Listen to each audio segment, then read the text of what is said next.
Hi dears, it's me MS from MS solutions. ഇനി എന്തിന് വേറെ സൊല്യൂഷൻസ്. എൻ്റെ പ്രിയപ്പെട്ട SSLC വിദ്യാർത്ഥികളെ, ഇന്ന് കേരളത്തിലെ 2025-26 SSLC പരീക്ഷ എഴുതാനിരിക്കുന്ന കുട്ടികൾക്ക് സങ്കടവും തൊട്ടടുത്ത വർഷം വരാനിരിക്കുന്ന SSLC വിദ്യാർത്ഥികൾക്ക് സന്തോഷകരമായ അല്ലെങ്കിൽ ആശ്വാസകരമായുള്ള ഒരു വാർത്ത വന്നിട്ടുണ്ട്. നിങ്ങൾ കണ്ടിട്ടുണ്ടാവുമല്ലോ, അടുത്ത വർഷത്തെ 10ാം ക്ലാസ് സിലബസ് 25% കുറയ്ക്കും. ഞാൻ ഒറ്റ ചോദ്യം ചോദിക്കട്ടെ. നമ്മുടെ പൊതുവിദ്യാഭ്യാസ മന്ത്രി ഒരു വേദിയിൽ പറയുകയാണ്, ഈ വർഷത്തെ 10ാം ക്ലാസ്സിലെ കുട്ടികൾക്ക് സിലബസ് വളരെ കൂടുതലാണ് എന്ന് ഒരുപാട് പരാതികൾ എനിക്ക് വരുന്നുണ്ട്. ആയതിനാൽ അടുത്ത വർഷത്തെ കുട്ടികൾക്ക് 25% സിലബസ് കുറച്ച് കൊടുക്കുമെന്ന് പറയുമ്പോൾ നമ്മുടെ പ്രിയപ്പെട്ട പൊതുവിദ്യാഭ്യാസ മന്ത്രി തന്നെ പറയാതെ ഒരു കാര്യം സമ്മതിച്ചിരിക്കുകയാണ്. എന്തേ? ഈ വർഷത്തെ 10ാം ക്ലാസ്സിലെ കുട്ടികൾക്ക് സിലബസ് കൂടുതലാണ്, അവർക്ക് അതിൻ്റേതായ അമിത ഭാരമുണ്ട്. കഴിഞ്ഞ ഒരു കൊല്ലമായിട്ട് ടെക്സ്റ്റ് ബുക്ക് ഇറങ്ങിയത് തൊട്ട് MS സൊല്യൂഷൻസിൻ്റെ ഇൻസ്റ്റഗ്രാമിലും യൂട്യൂബിലും റീൽസിലൊക്കെ നിങ്ങൾക്ക് നോക്കിയാൽ മനസ്സിലാകും, വളരെ കൃത്യമായിട്ട് ഈ വർഷത്തെ കുട്ടികൾക്ക് പ്രയാസങ്ങളുണ്ട്. പുതിയ സിലബസ് വന്നതിലോ പുതിയ ക്വസ്റ്റ്യൻ പേപ്പറിൻ്റെ പാറ്റേണിലോ അല്ല. കഴിഞ്ഞ വർഷത്തെ ബയോളജിയിൽ 8 ചാപ്റ്റർ ഉണ്ടായിരുന്നുവെങ്കിൽ ഈ വർഷത്തെ ബയോളജിയിൽ 6 ചാപ്റ്റർ ഉള്ളുവെങ്കിൽ പറയുമ്പോൾ 6 എണ്ണമേ ഉള്ളൂ. പക്ഷേ എവല്യൂഷൻ പോലെയുള്ള ഓരോ ചാപ്റ്ററുകളും 2 ചാപ്റ്ററുകൾക്ക് തുല്യമാണ്. അതായത് 12ഓളം ചാപ്റ്ററുകൾക്ക് തുല്യമാണ് ബയോളജിയിലെ 6 ചാപ്റ്ററുകൾ എന്ന് പ്രിയപ്പെട്ട ബയോളജി എടുക്കുന്ന അധ്യാപകർ പറയുന്നു. കഴിഞ്ഞ വർഷം മാത്സിൽ 11 ചാപ്റ്ററേ ഉള്ളൂ, എന്നാൽ ഈ വർഷം മാത്സിൽ 13 ചാപ്റ്റേഴ്സുകളുണ്ട്. 13 ചാപ്റ്റേഴ്സ്. ഓരോ ചാപ്റ്റേഴ്സിൻ്റെയും ലെങ്ത് കൂടിയിട്ടുണ്ട്. സർക്കിൾസിൽ തന്നെ 2 ചാപ്റ്റർ കയറി വന്നു. ഇങ്ങനെ കുട്ടികളെ ബുദ്ധിമുട്ടാക്കുന്ന തരത്തിൽ അമിതമായ ഉണ്ട് എന്ന് ഓൾറെഡി MS സൊല്യൂഷൻ പറഞ്ഞപ്പോൾ അന്ന് പല ആൾക്കാരും എന്ത് ചെയ്തിട്ടുണ്ട്? നെഗറ്റീവ് അടിച്ചിട്ടുണ്ട്. ഇന്ന് കേരളം ഭരിക്കുന്ന പൊതുവിദ്യാഭ്യാസ മന്ത്രി വേദിയിൽ നിന്നുകൊണ്ട് പറയുകയാണ്, ഈ വർഷത്തെ കുട്ടികൾക്ക് 10ാം ക്ലാസ് പഠിക്കുന്ന കുട്ടികൾക്ക് 25% അല്ല, അവർക്ക് പൂർണ്ണമായിട്ടും അമിതഭാരമുണ്ട്. പക്ഷെ കുറച്ച് കൊടുക്കാൻ ഫുള്ള് കഴിയില്ലല്ലോ. അതുകൊണ്ട് അടുത്ത വർഷത്തേക്ക് 25% കുറച്ച് കൊടുക്കും. അതായത് ഈ വർഷത്തെ 10ാം ക്ലാസ്സിലെ കുട്ടികൾ സ്വാതന്ത്ര്യ സമര സേനാനികളായിട്ട് മാറി. ഒന്ന് ആലോചിച്ച് നോക്കിയേ. അവർ കഷ്ടപ്പെട്ടത് ആർക്ക് വേണ്ടിയിട്ടാണ്? അവർക്ക് കൂടി വേണ്ടിയിട്ടല്ലേ? എന്നാൽ അവരിലൂടെ ഇപ്പം നേട്ടം ലഭിക്കുന്നത് തൊട്ടടുത്ത വർഷത്തെ കുട്ടികൾക്കാണ്. അപ്പം അത്രമേൽ പ്രയാസമുള്ള ഈ ഒരു വിഷയം നമ്മുടെ കേരളത്തിൽ അടുത്ത വർഷത്തെ കുട്ടികൾക്ക് ആശ്വാസമുണ്ടെങ്കിലും ഈ വർഷത്തെ കുട്ടികൾക്ക് ഇതൊരു സങ്കടം ഉണ്ടാക്കുന്ന ഒരു വാർത്തയായി.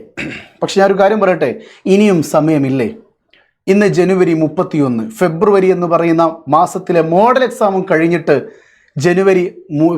മാർച്ചിൽ നടക്കുന്ന പബ്ലിക് എക്സാമിലേക്ക് ഇനിയും സമയമില്ലേ? ചോദ്യപേപ്പറുകളൊക്കെ നിങ്ങൾ അച്ചടിച്ച് വെച്ചിട്ടുണ്ടായേക്കാം. പക്ഷേ എനിക്ക് ചോദിക്കാനുള്ളത്, ഇവർക്ക് ക്വസ്റ്റ്യൻസ് എങ്കിലും കൊടുത്തുകൂടെ?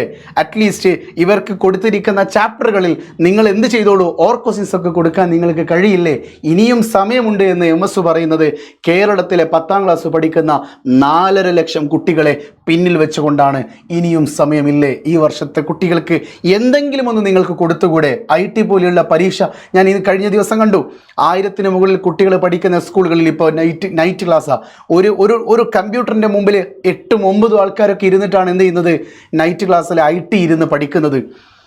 അപ്പോൾ കമൻറ്റ് ചോദിക്കുന്നു. കമൻറ്റിലൂടെ നമ്മുടെ കുറച്ച് ഏജുള്ള ആൾക്കാർ ചോദിക്കുകയാണ്, IT ഒക്കെ ഇത്രമേൽ പഠിക്കാനുണ്ടോ? തൊട്ടാൽ A+ കിട്ടുന്ന വിഷയമല്ലേ?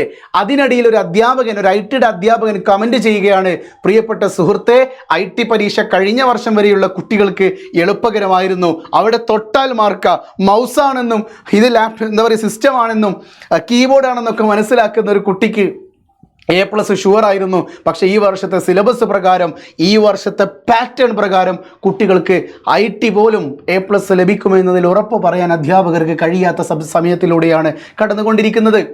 അതുകൊണ്ട് നിങ്ങൾ ആലോചിച്ച് നോക്കിയാൽ ഈ വർഷത്തെ കുട്ടികൾക്ക് ആരുണ്ട് അവരെക്കുറിച്ച് സംസാരിക്കാൻ?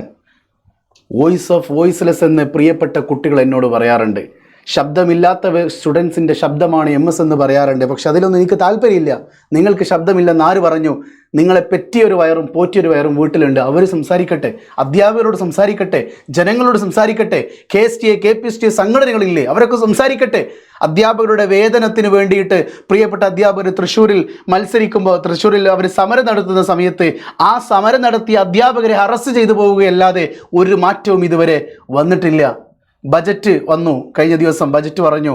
അതിൽ പ്രിയപ്പെട്ട എയ്ഡഡ് സ്കൂളിലൊക്കെ സീറ്റ് വാങ്ങിയ അധ്യാപകർക്ക് അവരുടെ വേതനം ഇതുവരെ ലഭിക്കാത്ത അവസ്ഥയിലൂടെയാണ് കടന്നു പോകുന്നത്. സോ പ്രയാസങ്ങൾ ടീച്ചേഴ്സിന് മാത്രമല്ല, വിദ്യാർത്ഥികൾക്കുണ്ട്. വിദ്യാർത്ഥികൾക്ക് എന്താ പ്രയാസം? അവർക്ക് പഠിക്കാൻ ഒരുപാടുണ്ട്, സമയം ഇത്രയേ ഉള്ളൂ. അപ്പോൾ നിങ്ങൾ പറയും ഒരു വർഷം അവരുടെ മുന്നിൽ സമയമില്ലേ? ഒന്ന് ഗ്രഹിച്ച് നോക്കണം മിസ്റ്റർ. എത്ര ദിവസങ്ങൾ ഇവരിലൂടെ നഷ്ടപ്പെട്ടു പോയി. എത്ര പ്രളയങ്ങൾ വന്നു, എത്ര മഴ കെടുതികൾ വന്നു, എന്തൊക്കെ അലേർട്ടുകൾ വന്നു, എത്ര സമരങ്ങളിലൂടെ കടന്നുപോയി. കഴിഞ്ഞ വർഷം എത്ര ദിവസങ്ങളിൽ പ്രസൻ്റായിട്ട് അവർക്ക് ലഭിച്ചിട്ടുണ്ട്, എത്ര ദിവസങ്ങൾ ലഭിച്ചിട്ടുണ്ട്. അത്രയും ദിവസങ്ങളെ ടോട്ടൽ ചാപ്റ്റേഴ്സ് കൊണ്ട് ഡിവൈഡ് ചെയ്ത് നോക്ക്, ലഭിക്കില്ല. ഒരു ചാപ്റ്ററിന് 2-3 ദിവസം മാത്രമേ അവരുടെ മുന്നിലുണ്ടാവുള്ളൂ. സ്കൂളിലെ ടീച്ചേഴ്സൊക്കെ പെടാപ്പാട് പെടുക, തീർക്കാൻ കഴിയുന്നില്ല. അങ്ങോട്ട് തീർത്തതാ. സീരീസ് ടെസ്റ്റ് നടത്തുകയും വേണം, സിലബസ് തീർക്കുകയും വേണം, അത് കഴിഞ്ഞൊരു പ്രീ മോഡൽ എക്സാം നടത്തുകയും വേണം. ഫെബ്രുവരി 16 മോഡൽ എക്സാം ഇഷ്ടപ്പെട്ടുകൊണ്ടൊരു കുട്ടി എഴുതുകയും വേണം. കുട്ടിയുടെ ഭാഗത്ത് ചിന്തിച്ചൊക്കെ അവിടെ ക്ലാസ്, ഇവിടെ ക്ലാസ്, അപ്പുറത്ത് ക്ലാസ്, ഇങ്ങനത്തെ ക്ലാസ്, കുട്ടി ഓടിക്കൊണ്ടിരിക്കുക. കാര്യം എന്തേ? കുട്ടിക്ക് മനസ്സിലാകുന്നില്ല. പുതിയ സിലബസ്, പുതിയ രീതിയിൽ പഠിപ്പിക്കുന്ന അധ്യാപകരുടെ എണ്ണം കേരളത്തിൽ വളരെ കുറവാണ്. അതുകൊണ്ട് ഈ ഒരു 25% അടുത്ത വർഷത്തെ കുട്ടികൾക്ക് കുറയ്ക്കുമെന്നുള്ള വാർത്ത കേട്ടപ്പോൾ എനിക്ക് സങ്കടം ഉണ്ടായത് ഈ വർഷത്തെ കുട്ടികളെ കുറിച്ചാണ്. വല്ലാത്തൊരു സങ്കടം ഉണ്ടായിപ്പോയി. കാരണം അവരെന്താണ്? അവർ കഴിഞ്ഞ റോബോട്ടറ്റാണോ? എന്തായാലും ഈ സ്വാതന്ത്ര്യ സമര സേനാനികൾ, ഈ വർഷത്തെ 10ാം ക്ലാസ്സിലെ കുട്ടികളെ MS വിളിക്കുന്നത് അങ്ങനെയാണ്, സ്വാതന്ത്ര്യ സമര സേനാനികൾ. സിലബസിൻ്റെ അളവ് കുറച്ചു കൊടുത്ത, അടുത്ത വർഷത്തെ കുട്ടികൾക്ക് വേണ്ടിയിട്ട് സമാധാനമുണ്ടാക്കി കൊടുത്ത ഈ വർഷത്തെ കുട്ടികൾക്ക് MS ഇടുന്ന പേര് സ്വാതന്ത്ര്യ സമര സേനാനികൾ. ബൈ.